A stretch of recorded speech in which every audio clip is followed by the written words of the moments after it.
Good evening, dear listener. Tonight, we open the pages of one of the most enchanting tales ever told.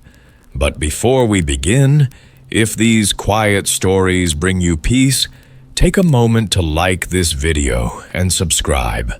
I'd truly love to know where you're listening from and what hour of the night finds you here.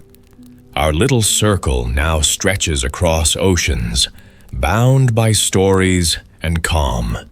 So dim the lights, let the air grow still, and let your mind wander gently with me into tonight's story. Cinderella. There was once a wealthy man who lived in a fair house at the edge of a deep wood. His wife, who had long been gentle and good, lay upon her bed, stricken with mortal sickness. When she felt her hour of departure was near, she called to her only daughter and bade her draw close. The girl, still but a child, pressed her small hands into her mother's pale ones. With faint breath, the woman whispered, "Dearest child, remain pious and good, and the Almighty will never forsake you. From heaven above I shall watch, and when you weep I will bend my ear. When you pray I will kneel beside you. Be steadfast, and you shall not walk alone." Having spoken these words, she closed her eyes, and death came softly to her. The maiden wept bitterly day after day, and went each morning to her mother's grave beneath a humble stone. There she knelt, watering the earth with tears, and her heart grew meek and faithful. When winter came, a blanket of white snow covered the mound, as if heaven itself had clothed her mother's rest in purity. When spring returned and melted the snow, the father took himself another wife. This woman brought with her 2 daughters. Fair they seemed to look upon, with bright hair and clear skin, but their hearts were foul and cruel. From the moment they entered the house, they cast evil eyes upon the man's daughter. "Is this dull creature to sit by us?" they sneered. "Shall she eat at our table, who earns nothing? Out upon her, she shall be our kitchen maid." At once they stripped her of her gowns of soft cloth, gave her a ragged gray kirtle, and thrust heavy wooden shoes upon her feet. Laughing, they mocked her. "See the proud princess, adorned for her throne of ashes." They sent her into the kitchen, where from dawn till dark she labored, drawing water till her arms ached, hauling firewood, stirring pots, washing, scrubbing floors until her knees were raw. To torment her further, the sisters strewed peas and lentils among the ashes and commanded her to pick them out grain by grain. At night, when her body trembled with weariness, she had no bed but the cold hearth, no pillow but the cinders. And because she was always smudged with soot and dust, they named her Cinderella, the Maiden of Ashes. Now one day her father prepared to travel to the fair. He asked his stepdaughters what gifts they would have. "Fine clothes," cried one. "Pearls and jewels," demanded the other. At last he turned to Cinderella and said gently, "And you, child, what shall I bring you?"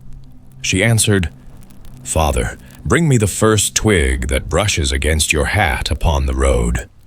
So he went and bought silks, pearls, and glittering gems for his stepdaughters. On his way home, through a green lane, a hazel twig struck his hat. He broke it off and brought it to Cinderella. She thanked him, and going to her mother's grave, she planted it there. She wept so hard that her tears watered the twig, and from it grew a fine tree. 3 times a day she visited it, weeping and praying. Always a white bird came and perched among the branches. Whatever she desired, the bird cast down to her. Not long after, the king proclaimed a festival to last 3 days, that his son might find a bride. All the maidens of the land were invited. The stepsisters were beside themselves with joy. They called for Cinderella. "Comb our hair, brush our shoes, fasten our buckles. We must be fair for the feast." When Cinderella heard of the dance, her heart ached sorely. She too longed to go and begged her stepmother leave to attend. But the woman scoffed. "What, you? In your soot and rags? You who have no dress, no shoes, and no grace for dancing? The feast is not for such as you."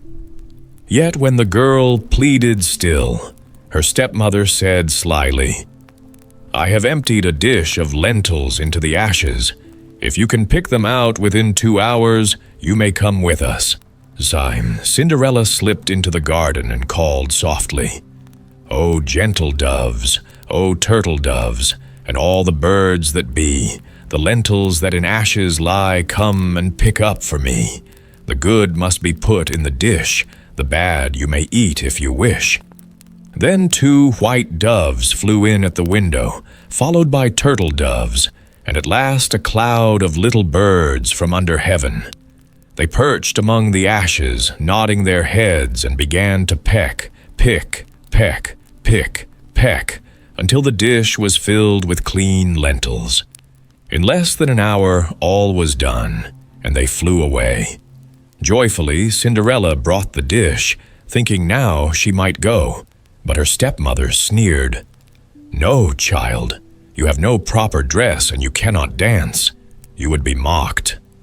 And when Cinderella wept, she scattered 2 more dishes of lentils in the ashes, thinking, "This time she will fail."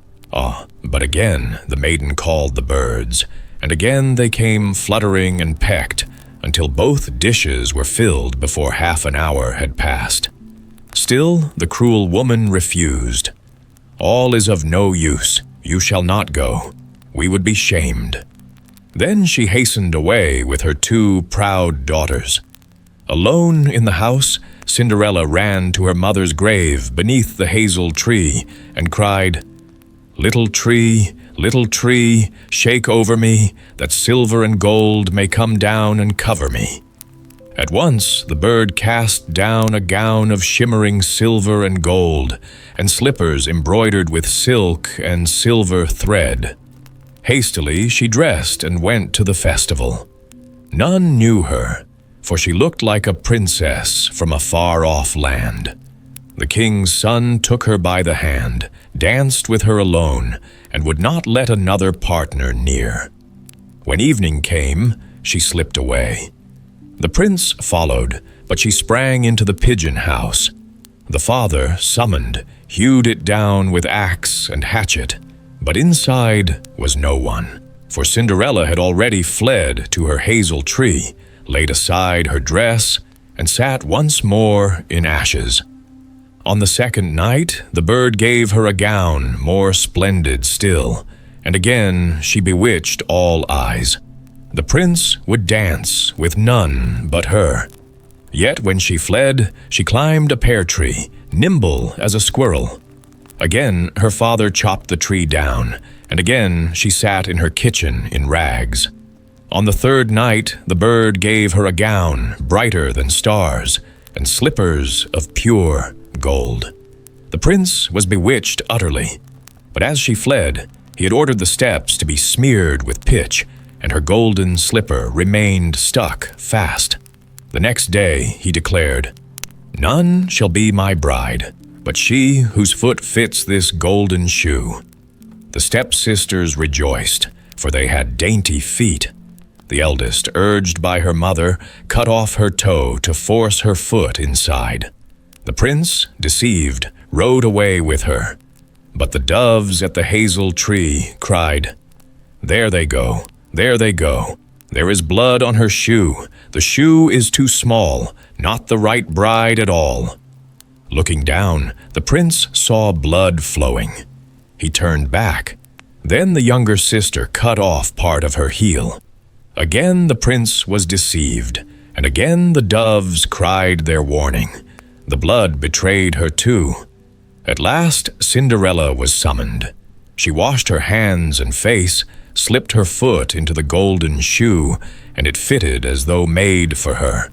When she stood, the prince knew her face, and cried, "She is my bride." The stepmother and sisters turned pale with fury, but the prince lifted Cinderella onto his horse. As they passed the hazel tree, the doves cried, "There they go, there they go, no blood on her shoe, the shoe's not too small, the right bride is she after all." They flew after her and perched upon her shoulders, one on the right, one on the left, and stayed with her ever after. But the stepsisters, who came to the wedding feast hoping to share her fortune, met their doom. As they walked in the bridal procession, one on the right, one on the left, the doves pecked out an eye of each, and when they returned, the doves took the other eyes, so that for all their days they groped in darkness, punished for wickedness and deceit. And thus the Maiden of Ashes became queen, rewarded for her faith, her tears, and her steadfast heart. The Three Spinners. Once, in a humble cottage at the edge of a small town, there lived a girl who was slothful and would not spin, no matter how often her mother coaxed, scolded, or begged. The spindle lay idle in the corner, the wheel gathered dust, and the flax remained untouched. At last, the poor mother, weary of endless entreaties and quite out of patience, seized a rod and beat her soundly. The girl wailed so loudly that her cries rang through the street like the tolling of a bell. Now it so happened that the queen herself was passing by in her gilded carriage. Hearing such sorrowful clamor, she commanded the horses to halt and stepped into the cottage. With a face both stern and curious, she asked the mother why she chastised her daughter so cruelly that all the neighbors might hear. The woman, ashamed to confess her child's laziness, lowered her eyes and said instead, "Alas, gracious queen, it is not for idleness that I punish her, but for her ceaseless spinning. Day and night she clings to her wheel, and I am poor and cannot supply her with flax enough to satisfy her hands." The queen's countenance brightened. "I delight in nothing so much as the humming of the wheel," she said, "for its song is to me sweeter than a lute. Let your daughter come with me to the castle. There I have flax in plenty, and she may spin until her heart is merry." The mother, glad at the chance to be rid of her burden and to see her daughter raised to royal favor, consented eagerly. So the queen took the girl by the hand and led her to the palace halls. In the castle she brought the maiden to 3 lofty chambers, each piled high with the finest flax, so full that the very beams groaned beneath the weight. "Spin me all this," said the queen, "and when you have finished, I shall give you my eldest son for a husband. You are poor, but I account that nothing, for diligence shall be dowry enough." Now the girl trembled in secret, for she knew full well that even were she to live 100 years and spend every hour at the wheel, she could not complete so vast a task. Left alone, she sat upon the floor, wrung her hands, and wept bitterly. Thus she remained 3 long days, her wheel untouched. On the 3rd day the queen returned and was astonished to see the flax still lying as it had before. The girl excused herself, saying her heart was heavy with sorrow at leaving her home and her mother, and so she could not bring herself to begin. The queen, moved by her words, forgave her, but said as she departed, "Tomorrow you must begin, for idleness shall not serve you here." When the girl was again alone, she despaired more than ever, not knowing which way to turn. At length she went to the window and gazed sorrowfully into the street. There she beheld 3 strange women approaching.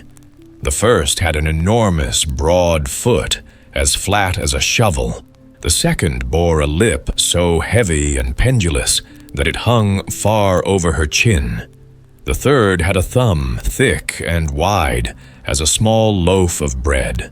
They halted beneath the window and called up to her, asking what troubled her so. She told them her plight, and they said, "If you will invite us to your wedding and call us your cousins before all the guests, and let us sit at your table without shame, then we will spin your flax swiftly and well." "With all my heart," said the girl. "Only come in, I beg you, and begin at once."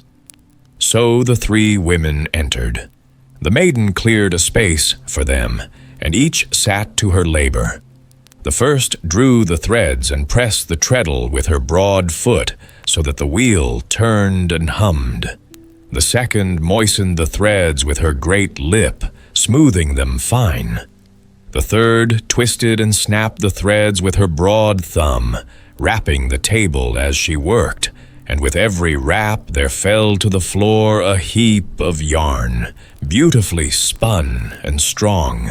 The girl kept them hidden from the queen's eyes, and whenever the queen visited, she showed only the heaps of finished yarn. The queen praised her without end, marveling at such skill. When one room was emptied, the spinsters moved to the next, until in time all three chambers stood bare of flax, and the yarn lay stacked in shining piles. Then the three women took their leave, reminding her, "Forget not your promise, and it shall fare the better with you." When the queen saw the wondrous work complete, she arranged at once for the wedding, for she rejoiced that her son should wed so diligent and clever a maiden. The young prince, too, praised her industry and beauty, thinking no bride in all the land so worthy. Yet the girl said humbly, "I have 3 cousins who have shown me much kindness. I should not like them to be forgotten in my joy. May I invite them to the wedding feast and seat them at the table with us?" The queen and the bridegroom both consented. So when the feast began, in came the 3 spinsters in all their strange forms. The bride rose and greeted them warmly. "Welcome, dear cousins, you are most heartily received." But the prince, beholding them, whispered in astonishment, "What ugly kin are these you claim? Tell me, why is your foot so broad and flat?" he asked of the first. "With treading," she answered, "with treading the wheel." "And why hangs your lip so heavily?" he asked the second. "With licking," she replied, "with licking the threads." "And why is your thumb so thick and broad?" he asked the third. "With twisting," she said, "with twisting the flax." Then the prince, seeing the deformity that came of spinning, declared, "Never shall my fair bride put hand to spindle or wheel, lest such blemishes mar her beauty." Thus the maiden was freed forever from the tiresome toil of flax spinning, and so, by the wit of the 3 strange spinsters, and her own fair fortune, she lived long in honor and ease. The Riddle. There was once a king's son who was seized with a desire to travel about the world, and took no one with him but a faithful servant. One day he came to a great forest, and when darkness overtook him, he could find no shelter, and knew not where to pass the night. Then he saw a girl who was going towards a small house, and when he came nearer, he saw that the maiden was young and beautiful. He spoke to her and said, "Dear child, can I and my servant find shelter for the night in the little house?" "Oh, yes," said the girl in a sad voice, "that you certainly can, but I do not advise you to venture it. Do not go in." "Why not?" asked the king's son. The maiden sighed and said, "My stepmother practices wicked arts. She is ill-disposed toward strangers." Then he saw very well that he had come to the house of a witch. But as it was dark, and he could not go farther, and also was not afraid, he entered. The old woman was sitting in an armchair by the fire, and looked at the stranger with her red eyes. "Good evening," growled she, and pretended to be quite friendly. "Take a seat and rest yourselves." She blew up the fire on which she was cooking something in a small pot. The daughter warned the two to be prudent, to eat nothing and drink nothing, for the old woman brewed evil drinks. They slept quietly until early morning. When they were making ready for their departure, and the king's son was already seated on his horse, the old woman said, "Stop a moment. I will first hand you a parting draught." Whilst she fetched it, the king's son rode away, and the servant who had to buckle his saddle tight was the only one present when the wicked witch came with the drink.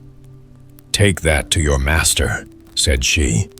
But at that instant the glass broke, and the poison spurted on the horse, and it was so strong that the animal immediately fell down dead. The servant ran after his master and told him what had happened, but would not leave his saddle behind him, and ran back to fetch it. When, however, he came to the dead horse, a raven was already sitting on it, devouring it. "Who knows whether we shall find anything better today?" said the servant. So he killed the raven and took it with him. And now they journeyed onwards into the forest the whole day, but could not get out of it. By nightfall they found an inn and entered it. The servant gave the raven to the innkeeper to make ready for supper. They had, however, stumbled on a den of murderers, and during the darkness 12 of these came, intending to kill the strangers and rob them. Before they set about this work, they sat down to supper, and the innkeeper and the witch sat down with them. And together they ate a dish of soup in which was cut up the flesh of the raven. Hardly, however, had they swallowed a couple of mouthfuls before they all fell down dead, for the raven had communicated to them the poison from the horseflesh. There was no one else left in the house but the innkeeper's daughter, who was honest and had taken no part in their godless deeds. She opened all doors to the stranger and showed him the heaped-up treasures. But the king's son said she might keep everything. He would have none of it, and rode onwards with his servant. After they had traveled about for a long time, they came to a town in which was a beautiful but proud princess, who had caused it to be proclaimed that whosoever should set her a riddle which she could not guess, that man should be her husband. But if she guessed it, his head must be cut off. She had 3 days to guess it in, but was so clever that she always found the answer to the riddle given her before the appointed time. 9 suitors had already perished in this manner when the king's son arrived, and blinded by her great beauty, was willing to stake his life for it. Then he went to her and laid his riddle before her. "What is this?" said he.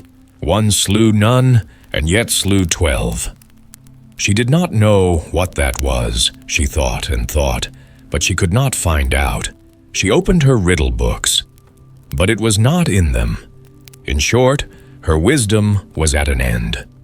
As she did not know how to help herself, she ordered her maid to creep into the Lord's sleeping chamber and listen to his dreams, and thought that he would perhaps speak in his sleep and discover the riddle.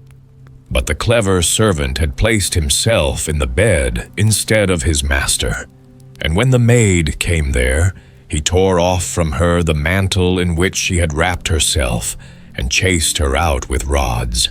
The second night, the king's daughter sent her maid-in-waiting, who was to see if she could succeed better in listening. But the servant took her mantle also away from her, and hunted her out with rods. Now the master believed himself safe for the third night, and lay down in his own bed. Then came the princess herself, and she had put on a misty gray mantle, and she seated herself near him.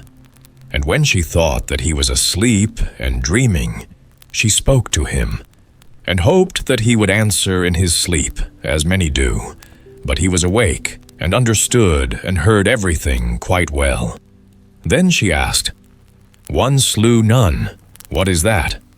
He replied, "A raven, which ate of a dead and poisoned horse, and died of it."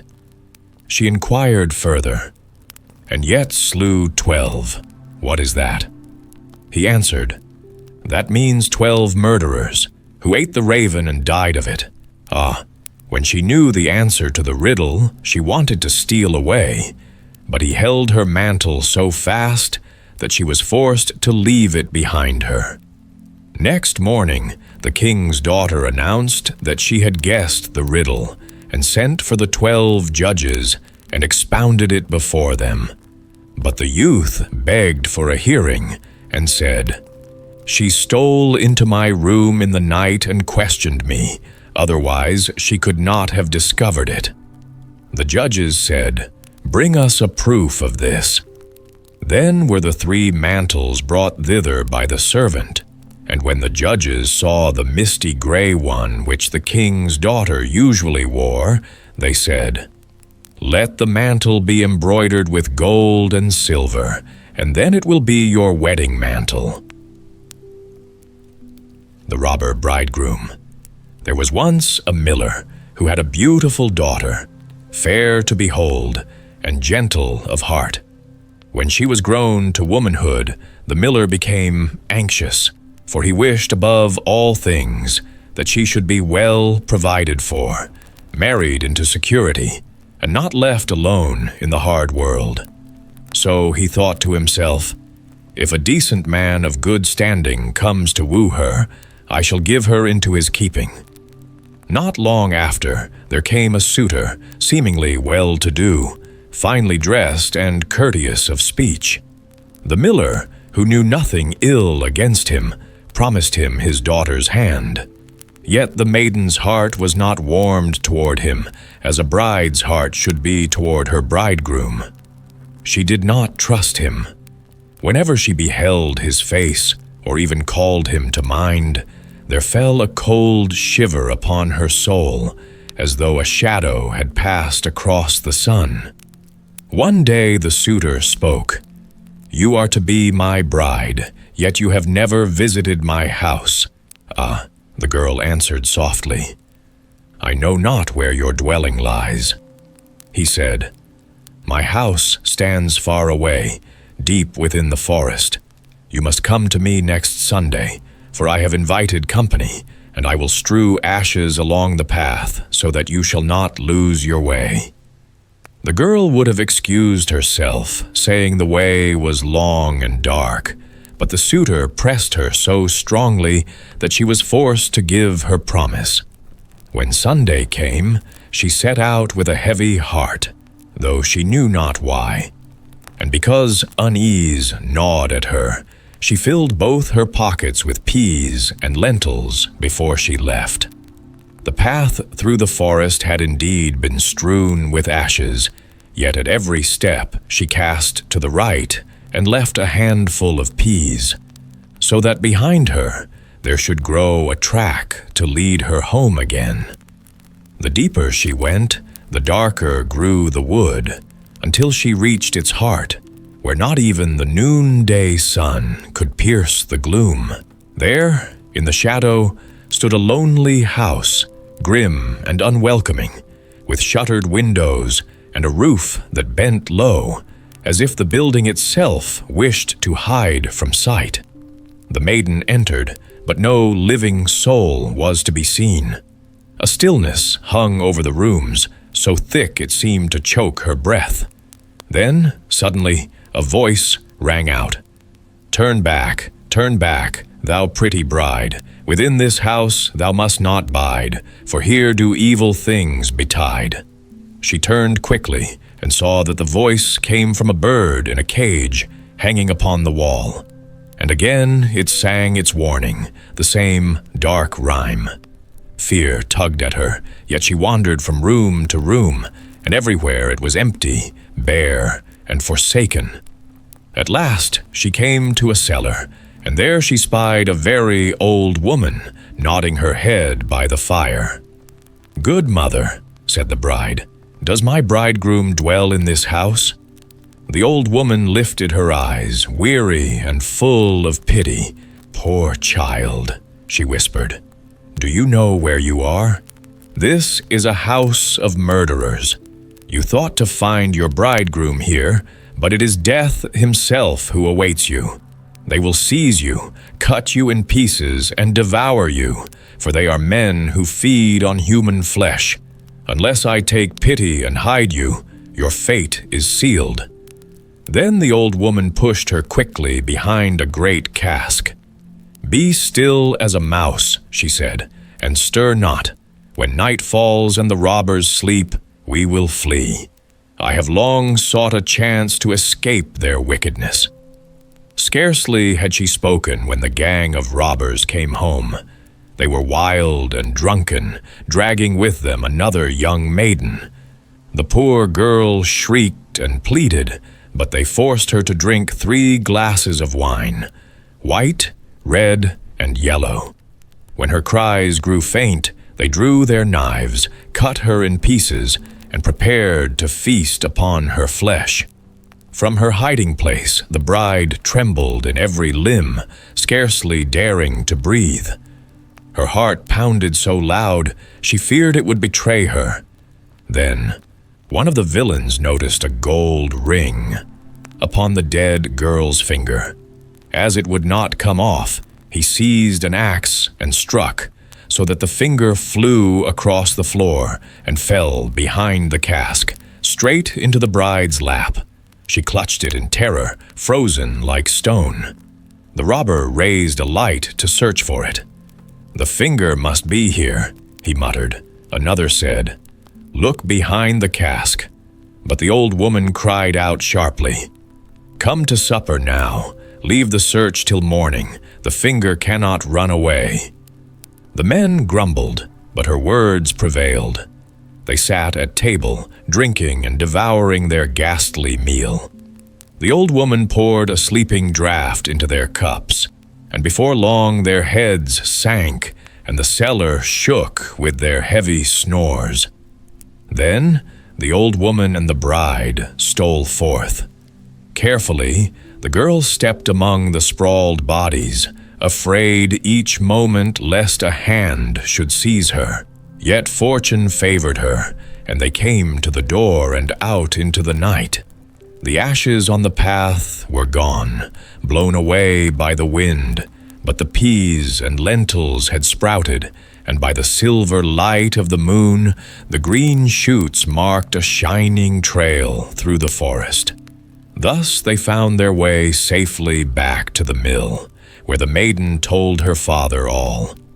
When the wedding day arrived, friends and neighbors gathered at the miller's house. The bridegroom also came, well clad, with smiling lips, though his eyes betrayed unrest. At table, each guest was bidden to tell a tale. The bride sat silent until at last the bridegroom pressed her. "Sweetheart, do you know no story? Speak, for your turn has come." Then she answered, "I will tell you a dream that visited me.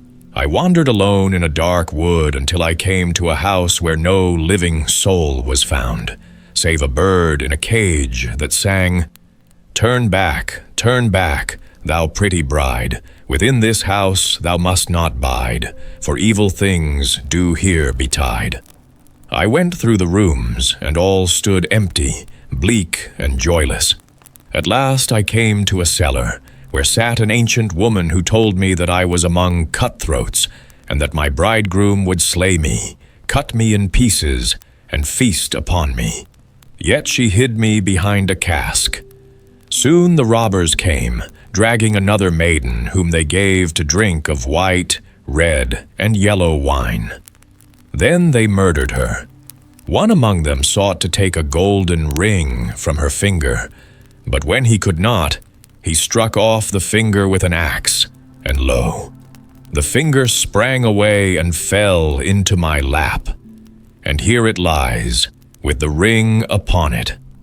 At these words she drew forth the grisly token and laid it before them. The suitor, who had grown pale as death during the tale, sprang up, seeking to flee.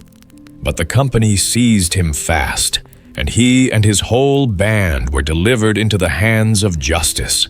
For their evil deeds they were condemned, and none escaped the punishment of the law. Frau Trude. There was once a little girl, small of stature but strong in will, who was both obstinate and inquisitive. From her earliest years, she would not bend to the word of her father or the counsel of her mother. When they bade her sweep the hearth, she would run into the meadow. When they told her to spin the flax, she let the wheel stand still and went wandering instead. For she thought within herself, "Why must I heed their voices when the world is wide and filled with marvels?" Thus she grew restless, headstrong, and ever eager for forbidden paths. Now it came to pass that she heard speak of a certain woman, Frau Trude by name, who dwelt not far from the village, on the edge of the shadowy forest. And many strange whispers went abroad concerning her. Some said that she was a wise woman, skilled in charms and old secrets of fire and stone. Others muttered that she trafficked with unholy powers, and that her house was full of sights too dreadful for Christian eyes. The girl, being curious above all things, would not rest until she knew the truth. One day she said to her parents, with a bright face and eager tongue, "I have heard so much of Frau Trude, I will surely go to her. People say that all within her dwelling is strange beyond telling, and that there are wonders in every corner. I am resolved to see it with my own eyes." Her father turned pale, and her mother wrung her hands. "Child," they cried together, "speak no more of this. Frau Trude is a wicked woman who does abominable deeds. Whoever crosses her threshold never comes back unchanged. If you set foot in her house, you are no longer daughter of ours." And they threatened her, and they wept, and they implored her with tender words and stern commands alike. But the maiden's heart was harder than oak. Though forbidden, though warned with tears and curses, she nursed her curiosity as one nurses a secret flame. Day and night it burned within her, until at last she could bear it no more. She slipped away when her parents' eyes were turned elsewhere, and went straight through the darkening wood to Frau Trude's dwelling. When she came to the threshold, the air itself seemed heavy, as though thick with smoke. The windows glowed faintly, as if embers smoldered within. She pushed open the creaking door, and there stood Frau Trude, tall and stern, her eyes piercing like coals in the night. "Why art thou so pale, child?" asked the woman, and her voice was like the crackle of dry branches in the fire. "Ah," answered the girl, trembling so that her teeth chattered, "I have been terrified by the things I beheld on the way." "And what didst thou see?" said Frau Trude, and she leaned closer. "I saw a black man upon your steps." "That was but a collier," said the woman with a grim smile. "Then I saw a green man in the shadows. That was a huntsman who comes for the wild game. After that I saw a man all blood red. That was a butcher, with his apron stained," said Frau Trude, her eyes glinting. "Ah, Frau Trude," whispered the maiden, My fear grew too great, for when I looked through the window, I saw not you at all, but surely, as I believe, the devil himself, with a head that burned with fire. "Oh ho!" laughed Frau Trude, and the laugh was harsh and hollow. "Then thou hast seen the witch in her true attire. Long have I waited for thee, long hast thou been marked out for my hearth. Thou shalt serve me, and thou shalt give me light." With that she stretched forth her hand, and before the maiden could cry or flee, her body grew stiff and hard. Flesh turned to wood, hair to withered straw, and in the twinkling of an eye she was no longer a child, but a block of firewood. Frau Trude lifted the log and cast it upon the flames. The fire leapt high, crackling and blazing, and the room was filled with fierce brightness. Then Frau Trude drew a stool close to the hearth, warmed her hands by the glow, and said with a grim content, "That shines bright for once in a way." And thus ended the tale of the obstinate girl, who would not obey, who hungered for forbidden knowledge, and who found her reward in the fire of Frau Trude. The Three Languages. Long ago, in the high valleys and shadowed peaks of Switzerland, there dwelt an aged count, a man of stern face and heavy heart, whose worldly wealth was great, but whose joy was small. For though he possessed broad lands, loyal servants, and lofty halls of stone, he had but one child to bear his name, and this son was a grief unto him. The boy grew tall and strong, yet his mind was slow and heavy, and nothing that the father or the tutors of the household endeavored could take root in him.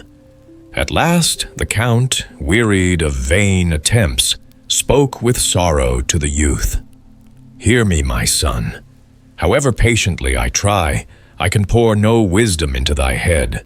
It is like a sieve through which water runs away. Therefore I shall send thee far hence, into the care of a master famed for his learning, and he shall see whether thy dullness may yet be broken." So, the boy was taken to a strange town, to live a year beneath the discipline of this celebrated teacher, and when the year was done, he returned home.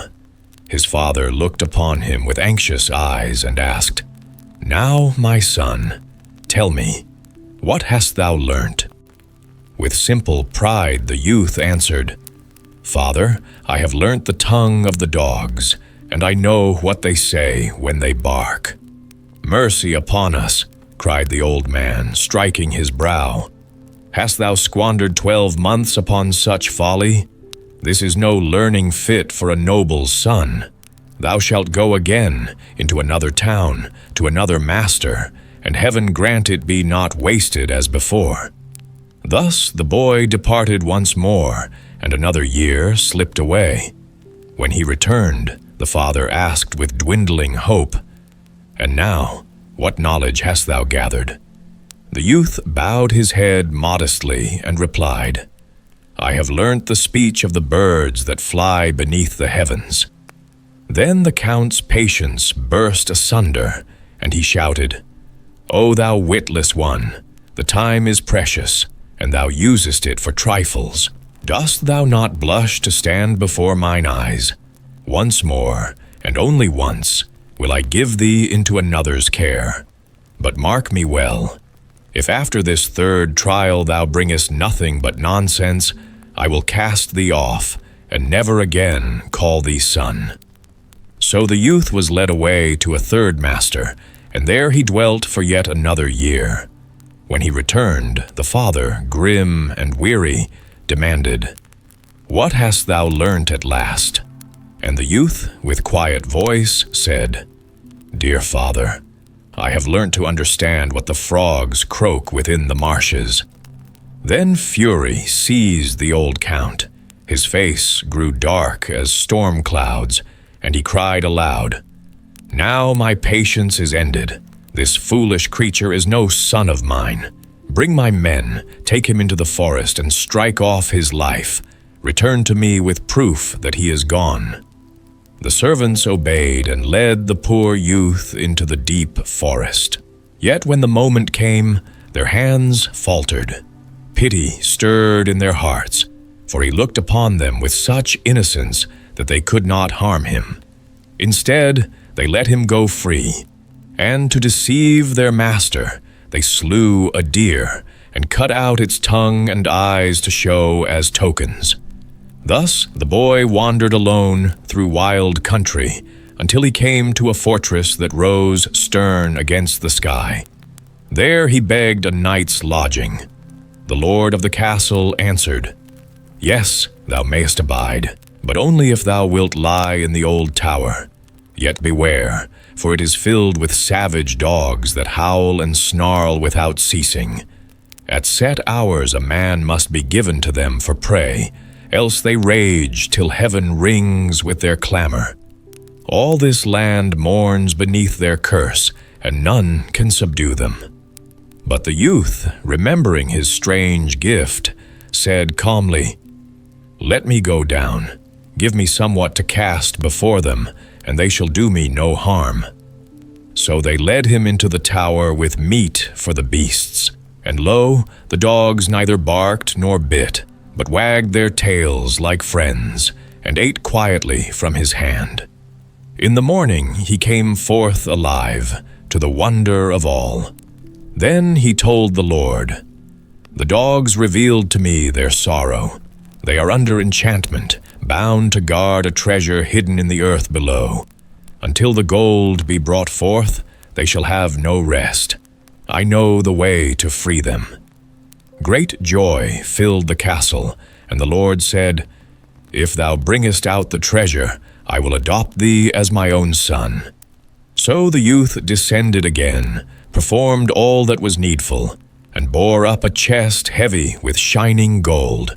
At once the howling ceased, the dogs vanished into silence, and the land was troubled no more. After a time, the young man set forth upon another journey, his heart drawn strangely toward Rome. On the road, he passed a wide marsh where many frogs croaked together. He listened and understood their speech, and their words made him grave and sorrowful, though he told no man. At length he entered Rome itself, where the Pope had newly died. There was great strife among the cardinals, for they knew not whom to choose as successor. They resolved at last that heaven should show a sign, and that he upon whom the token fell should be made Pope. Even as this was spoken, the young count came into the church, and suddenly 2 doves as white as snow descended from above and alighted upon his shoulders. There they rested, still and unafraid.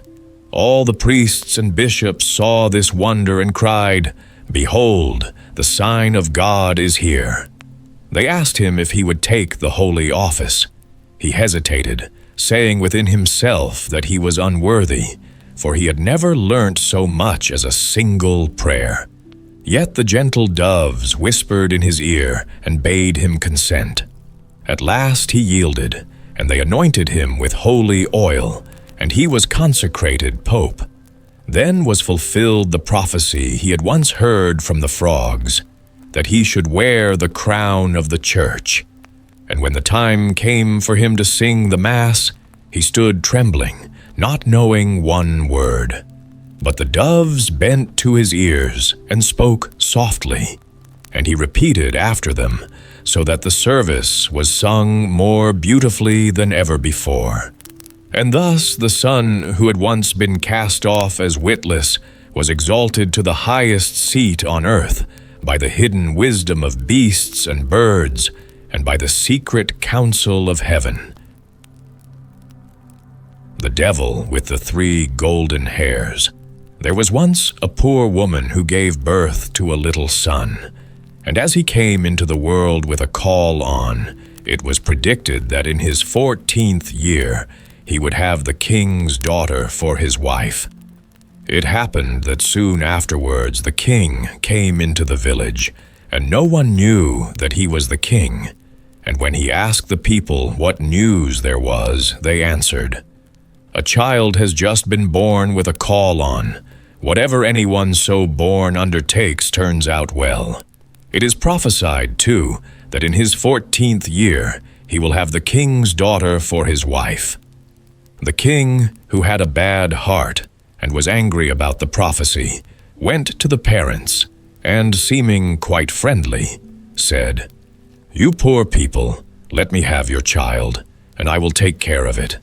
I see, at first they refused, but when the stranger offered them a large amount of gold for it, and they thought, "It is a luck child, and everything must turn out well for it," they at last consented and gave him the child.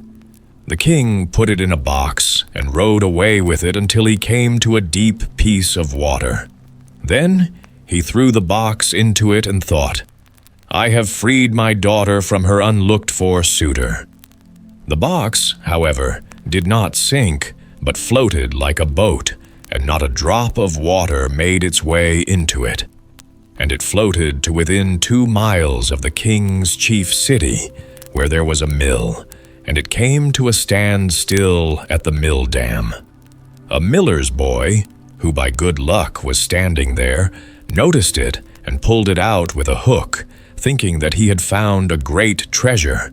But when he opened it, there lay a pretty boy inside, quite fresh and lively. He took him to the miller and his wife, and as they had no children, they were glad, and said, "God has given him to us."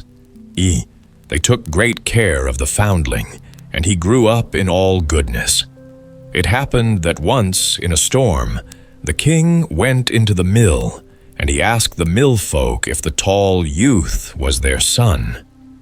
"No," answered they, "he's a foundling. 14 years ago he floated down to the mill dam in a box, and the mill boy pulled him out of the water."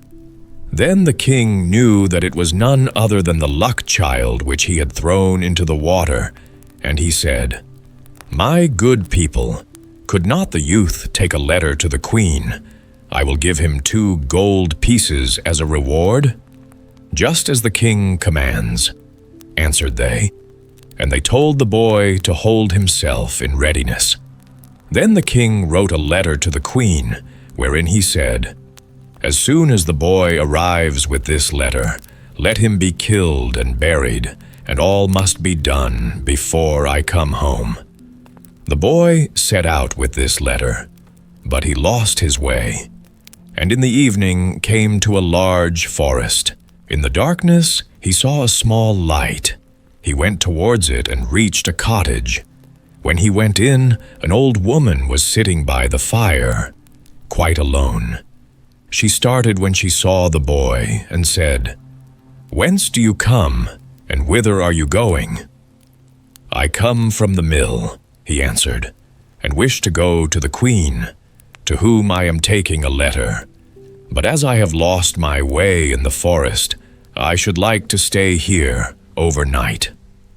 "You poor boy," said the woman, "you have come into a den of thieves, and when they come home, they will kill you." "Let them come," said the boy. "I am not afraid, but I am so tired that I cannot go any farther." And he stretched himself upon a bench and fell asleep. Soon afterwards the robbers came, and angrily asked what strange boy was lying there. "Ah," said the old woman, "it is an innocent child who has lost himself in the forest, and out of pity I have let him come in. He has to take a letter to the queen." The robbers opened the letter and read it, and in it was written that the boy, as soon as he arrived, should be put to death. Then the hard-hearted robbers felt pity, and their leader tore up the letter and wrote another, saying that as soon as the boy came, he should be married at once to the king's daughter. Then they let him lie quietly on the bench until the next morning, and when he awoke, they gave him the letter and showed him the right way. And the queen, when she had received the letter and read it, did as was written in it, and had a splendid wedding feast prepared. And the king's daughter was married to the luck child, and as the youth was handsome and agreeable, she lived with him in joy and contentment. After some time, the king returned to his palace and saw that the prophecy was fulfilled, and the luck child married to his daughter. "How has that come to pass?" said he.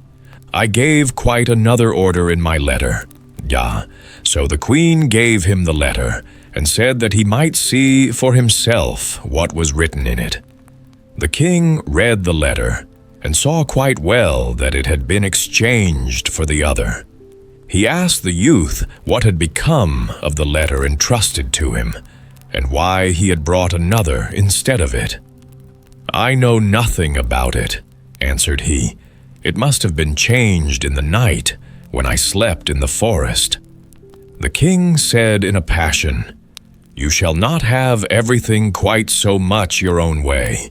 Whosoever marries my daughter must fetch me from hell 3 golden hairs from the head of the devil. Bring me what I want, and you shall keep my daughter." In this way the king hoped to be rid of him forever. But the luck child answered, "I will fetch the golden hairs. I am not afraid of the devil." Thereupon he took leave of them and began his journey. The road led him to a large town, where the watchman by the gates asked him what his trade was, and what he knew. "I know everything," answered the luck child. "Then you can do us a favor," said the watchman, "if you will tell us why our market fountain, which once flowed with wine, has become dry, and no longer gives even water." "That you shall know," answered he. "Only wait until I come back." Then he went farther and came to another town, and there also the gatekeeper asked him what was his trade, and what he knew. "I know everything," answered he. "Then you can do us a favor, and tell us why a tree in our town which once bore golden apples now does not even put forth leaves." "You shall know that," answered he. "Only wait until I come back." Then he went on and came to a wide river over which he must go. The ferryman asked him what his trade was and what he knew. "I know everything," answered he. "Then you can do me a favor," said the ferryman, "and tell me why I must always be rowing backwards and forwards, and am never set free?" "You shall know that," answered he. "Only wait until I come back." When he had crossed the water, he found the entrance to hell. It was black and sooty within, and the devil was not at home, but his grandmother was sitting in a large armchair. "What do you want?" said she to him, but she did not look so very wicked. "I should like to have 3 golden hairs from the devil's head," answered he, "else I cannot keep my wife." "That is a good deal to ask for," said she. "If the devil comes home and finds you, it will cost you your life. But as I pity you, I will see if I cannot help you." She changed him into an ant and said, "Creep into the folds of my dress. You will be safe there." Yes," answered he. "So far, so good. But there are 3 things besides that I want to know. Why a fountain which once flowed with wine has become dry and no longer gives even water. Why a tree which once bore golden apples does not even put forth leaves. And why a ferryman must always be going backwards and forwards and is never set free."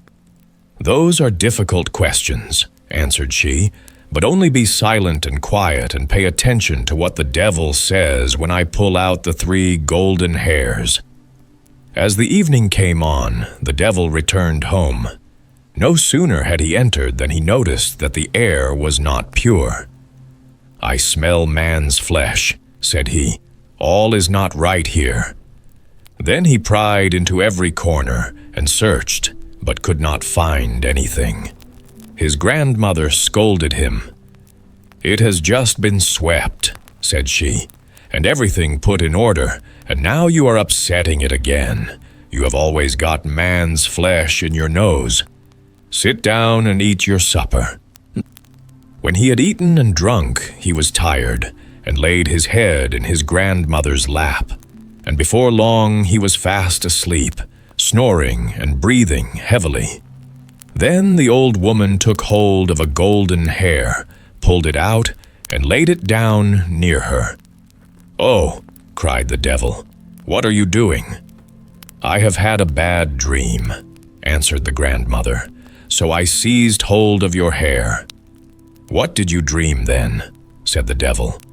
"I dreamed that a fountain in a marketplace from which wine once flowed was dried up, and not even water would flow out of it. What is the cause of it?" "Oh ho, if they did but know it," answered the devil. "There is a toad sitting under a stone in the well. If they killed it, the wine would flow again." He went to sleep again and snored until the windows shook.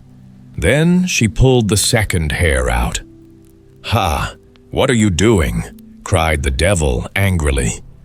"Do not take it ill," said she. "I did it in a dream. Gee." "What have you dreamt this time?" asked he. "I dreamt that in a certain kingdom there stood an apple tree which had once borne golden apples, but now would not even bear leaves. What, think you, was the reason?" "Oh, if they did but know," answered the devil. "A mouse is gnawing at the root. If they killed this, they would have golden apples again. But if it gnaws much longer, the tree will wither altogether. But leave me alone with your dreams. If you disturb me in my sleep again, you will get a box on the ear." The grandmother spoke gently to him until he fell asleep again and snored. Then she took hold of the third golden hair and pulled it out. The devil jumped up, roared out, and would have treated her ill if she had not quieted him once more and said, "Who can help bad dreams?" "What was the dream then?" asked he, and was quite curious. "I dreamt of a ferryman who complained that he must always ferry from one side to the other, and was never released. What is the cause of it?" "Ah, the fool," answered the devil. "When anyone comes and wants to go across, he must put the oar in his hand, and the other man will have to ferry, and he will be free." As the grandmother had plucked out the 3 golden hairs, and the 3 questions were answered, she let the old serpent alone, and he slept until daybreak. When the devil had gone out again, the old woman took the ant out of the folds of her dress and gave the luck child his human shape again. "There are the 3 golden hairs for you," said she. "What the devil said to your 3 questions, I suppose you heard?" "Yes," answered he, "I heard, and will take care to remember." "You have what you want," said she, "and now you can go your way." He thanked the old woman for helping him in his need, and left hell well content that everything had turned out so fortunately. When he came to the ferryman, he was expected to give the promised answer. "Ferry me across first," said the luck child, "and then I will tell you how you can be set free." And when he reached the opposite shore, he gave him the devil's advice. "Next time anyone comes who wants to be ferried over, just put the oar in his hand." He went on and came to the town wherein stood the unfruitful tree, and there too the watchman wanted an answer. So he told him what he had heard from the devil. "Kill the mouse which is gnawing at its root, and it will again bear golden apples." Then the watchman thanked him, and gave him as a reward 2 asses laden with gold, which followed him. At last he came to the town whose well was dry. He told the watchman what the devil had said. "A toad is in the well beneath a stone. You must find it and kill it, and the well will again give wine in plenty." The watchman thanked him, and also gave him 2 asses laden with gold. At last the luck child got home to his wife, who was heartily glad to see him again, and to hear how well he had prospered in everything. To the king he took what he had asked for, the devil's 3 golden hairs, and when the king saw the 4 asses laden with gold, he was quite content, and said, "Now all the conditions are fulfilled, and you can keep my daughter. But tell me, dear son-in-law, where did all that gold come from? This is tremendous wealth." "I was rowed across a river," answered he, "and got it there. It lies on the shore instead of sand." "Can I too fetch some of it?" said the king, and he was quite eager about it. "As much as you like," answered he. "There is a ferryman on the river. Let him ferry you over, and you can fill your sacks on the other side." The greedy king set out in all haste, and when he came to the river, he beckoned to the ferryman to put him across. The ferryman came and bade him get in, and when they got to the other shore, he put the oar in his hand and sprang out. But from this time forth, the king had to ferry, as a punishment for his sins. Perhaps he is ferrying still? If he is, it is because no one has taken the oar from him. The Mouse, the Bird, and the Sausage. Once upon a time, in a humble dwelling at the edge of a deep and whispering forest, there lived 3 unlikely companions: a mouse, a bird, and a sausage. By fortune or by fate, they had entered into partnership, and together they kept house. For many seasons they dwelt in harmony and comfort, lacking little and gaining much, for each knew their duty and bore it faithfully. Thus prosperity, like a gentle stream, flowed into their lives. The bird, nimble of wing and tireless of spirit, took flight each morning and vanished into the shadowed woods. There he gathered sticks and branches for the hearth, and by evening he would return, weary yet content, bearing fuel for warmth and cooking. The mouse, small though she was, proved diligent. Each day she scurried to fetch clear water, tended the fire, and arranged the table with care. The sausage, stout and glossy, remained by the pot, where she seasoned and stirred, and by her strange art of slipping through the broth and vegetables, she left all well greased and salted, ready for feasting.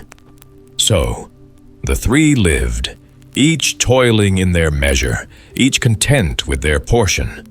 At night they shared their meal, and after it they lay down in peace, drifting into deep and dreamless sleep until the dawn called them to labor once again.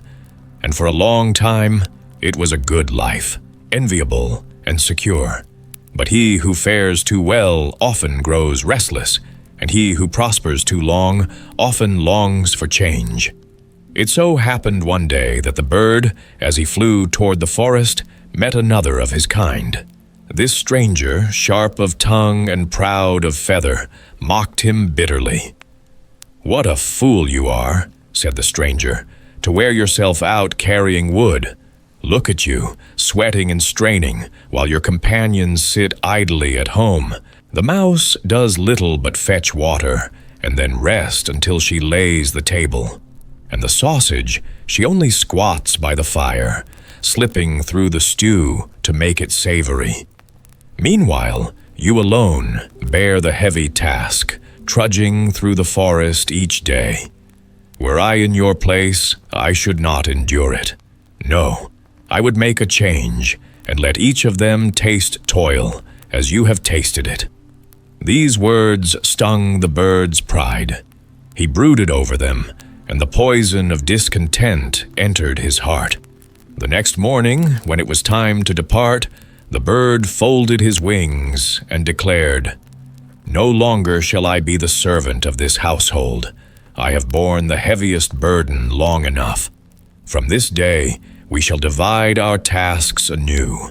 Each shall take another's duty, and thus all shall see what it is to labor."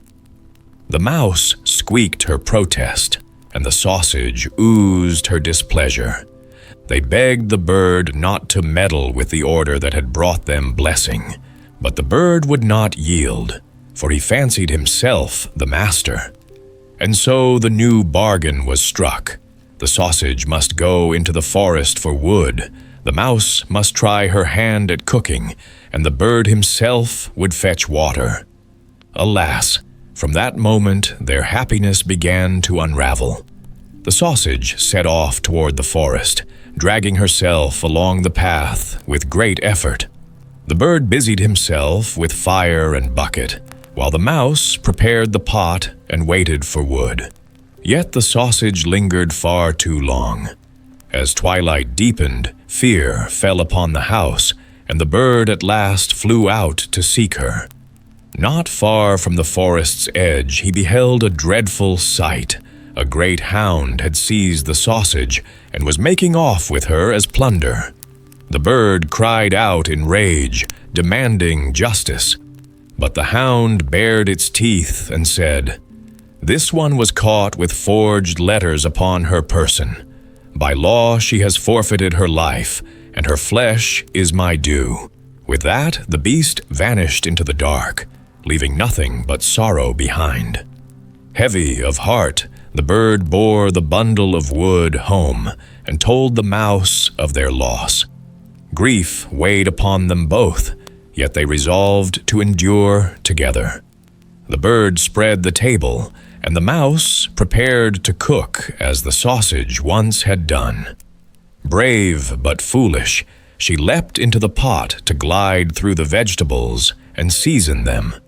But her skin was too tender, and before she reached the middle of the broth, she was scalded and boiled away, never to rise again. When the bird came to eat, no food was ready, and no cook was left alive.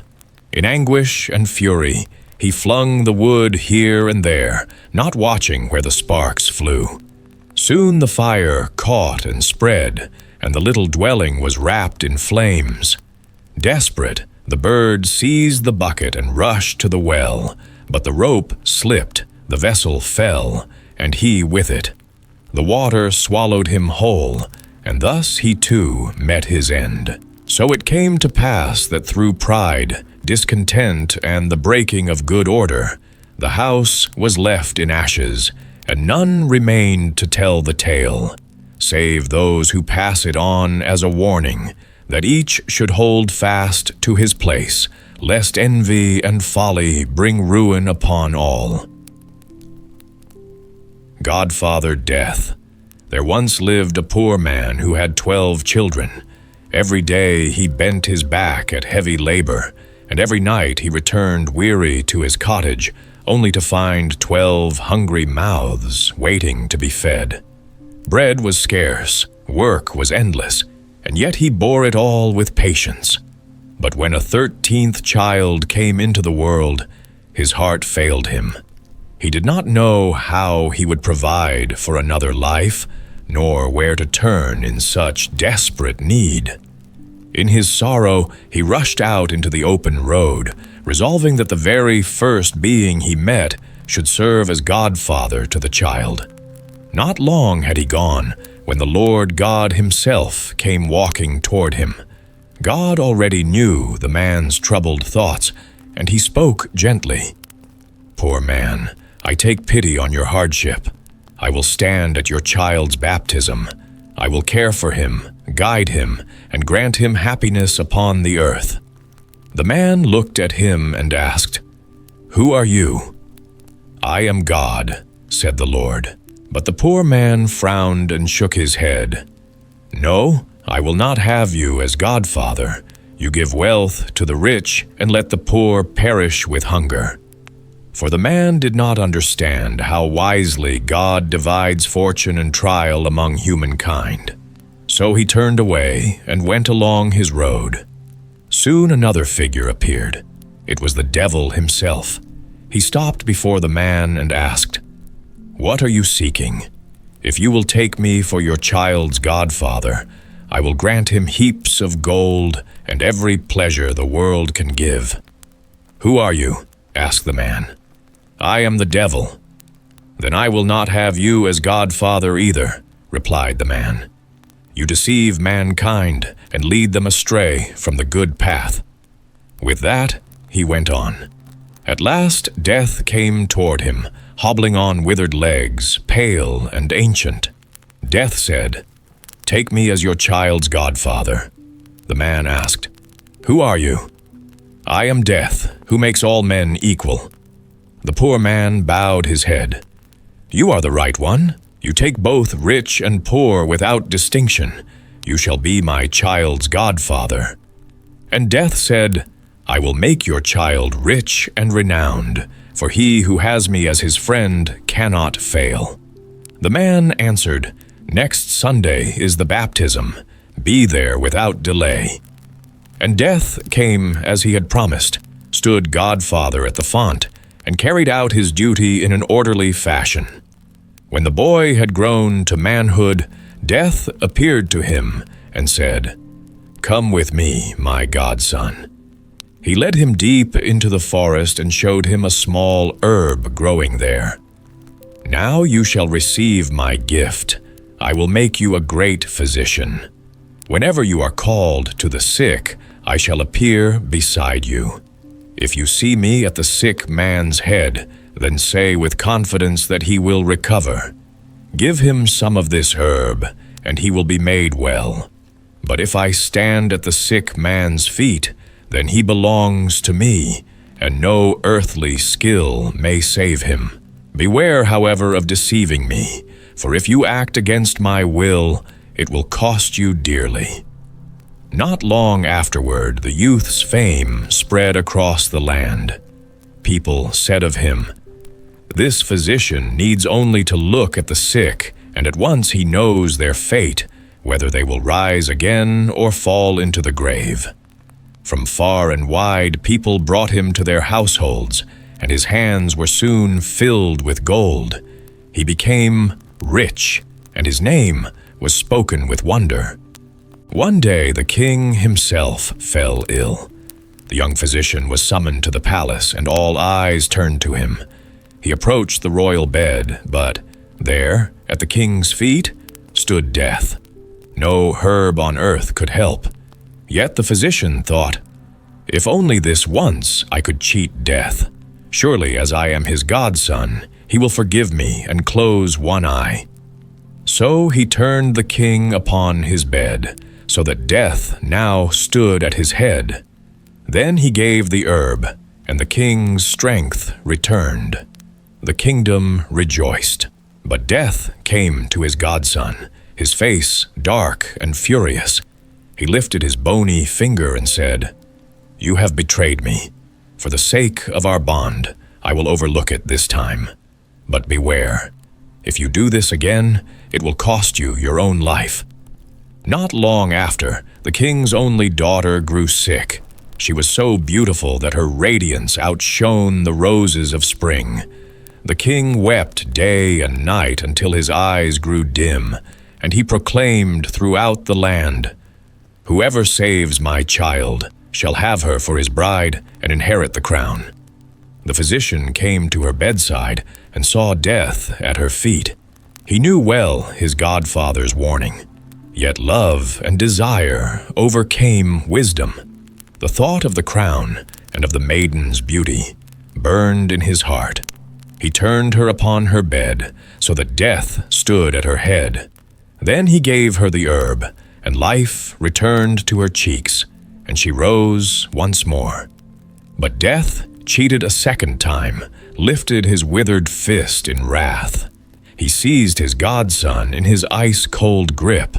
"Now it is your turn," he said, and dragged him away into a cavern beneath the earth.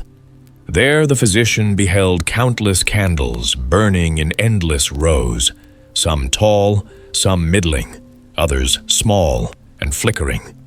Every moment some went out, and others were newly lit, so that the flames danced in ceaseless change. Death said, "Behold, these are the life lights of mankind. The tall ones are the children, the middling belong to men and women in their prime, and the little stumps to the aged. Yet even the young often have but a tiny flame. "Show me mine," said the physician, expecting it to be long and strong. Death pointed to a small stump, trembling and ready to die. "There it is." The physician shuddered. "Oh, dear Godfather, light me another. Do me this kindness, that I may live to be king and wed the princess." Death answered, "It cannot be. One flame must go out before another is lit. Then at least set this dying flame upon a new candle, so that it may continue to burn." Death, pretending to grant his request, took up a tall candle, but in vengeance he fumbled deliberately. The little stump fell and was extinguished. The physician fell lifeless to the ground, and thus he too came into the hands of death. Lean Lisa. There once lived a woman named Lisa, and she was leaner than most, for she scarcely allowed herself rest or ease. Unlike lazy Harry, who would sooner sleep upon a bench than raise a hand to labor, or fat Trina, who thought nothing in the world so sweet as to sit at table and eat, Lisa was restless, quick, and sharp of tongue. She believed that nothing should be still, not the broom, not the pot, not her husband, and certainly not herself. From the first glimmer of dawn until the last light of dusk, she bustled about the cottage. She scoured and scraped and scolded and swept, and when there was nothing left to clean, she scrubbed again until the very boards seemed worn thin by her zeal. Her hands were rough with ashes, for she used them more than water, and the smell of burnt cinders clung to her hair and gown as if it were her only garment. Now her husband, Long Lawrence, was a tall, bony fellow, patient by nature, but bent beneath the weight of her demands. Whatever task she laid upon him he must carry, and she gave him so many that he bore more burdens than an ass loaded with 3 full sacks of grain. Yet all their toil brought little fruit. They had no gold, nor field, nor cow, nor pig, nor even a chicken to boast of. For all her ceaseless labor, Lisa and Lawrence were poor as beggars, and their table remained bare. One night, when the day had wrung them both dry, and even the crickets were weary of chirping, they lay side by side in their bed of straw. Lawrence was heavy with sleep, but Lisa, whose thoughts never rested, turned and twisted, and would not be silent. At last she thrust her sharp elbow into her husband's ribs and said, "Lenz, dost thou hear me? I have had a thought that will change our fortune if thou wilt but listen." Lawrence groaned and pulled the blanket over his head, but she tugged it down again. "Hear me," she insisted. "If I were to find a single florin, and another were given to me besides, then I would borrow yet a third, and thou thyself shouldst add a fourth. With 4 florins in my hand, I would buy us a young cow." At this, Lawrence stirred, half dreaming, half listening. The picture of a cow grazing in the meadow was sweet to him, for he had long been without fresh milk. "A cow, sayest thou? That is a fair thought, though I know not where thy florin is to be found, nor whence mine is to come. Still, if thou canst gather the money, it would please me well. And if the cow should give a calf, then I might drink of the milk and be refreshed." But Lisa's eyes flashed in the dark, and she cried, "Milk for thee? Nay, fool, the calf must have the milk. It must grow strong and fat, and then we shall sell it at a good price. Not a drop is for thee." Lawrence, still mild in temper, answered, "A little milk, wife, would do no harm. Surely there would be enough for us both." "Enough for thee?" she snapped. What knowest thou of cows and calves? Thou wilt drink away the profit and leave me with nothing. Whether it harm or no harm, I tell thee plainly, not a single drop shalt thou taste, even if thou standest upon thy head for it. Dost thou think, because thou art never satisfied, Long Lawrence, that thou art to swallow the fruit of my cleverness and my labor?" Then did Lawrence, wearied of her sharp tongue, speak more sternly. "Peace, woman, or I shall silence thee with a blow upon the mouth." At that Lisa shrieked, "What? Dost thou threaten me, thou glutton, thou scoundrel, thou good-for-nothing Harry, lazy as the day is long?" And with that she stretched forth her withered hands and clutched at his hair, pulling so that he winced. But Lawrence, though slow, was strong. He rose from the bed in anger, caught both her thin arms in one of his great hands, and with the other he pressed her head deep into the pillow. And though she scolded and railed and cried out every insult she knew, he held her fast until, worn out by her own fury, she fell asleep at last. Whether she renewed her wrangling the next morning, or whether she slipped out into the lane to seek the florin her fancy had promised her, no one can tell. Some say she still roams with her broom and her schemes, never resting, always planning, forever dreaming of a cow that was never bought, a calf that was never born, and milk that was never drunk. And thus it is with Leon Lisa, who scoured her house to dust, who worked her husband to bone, and yet for all her restless striving, came to nothing,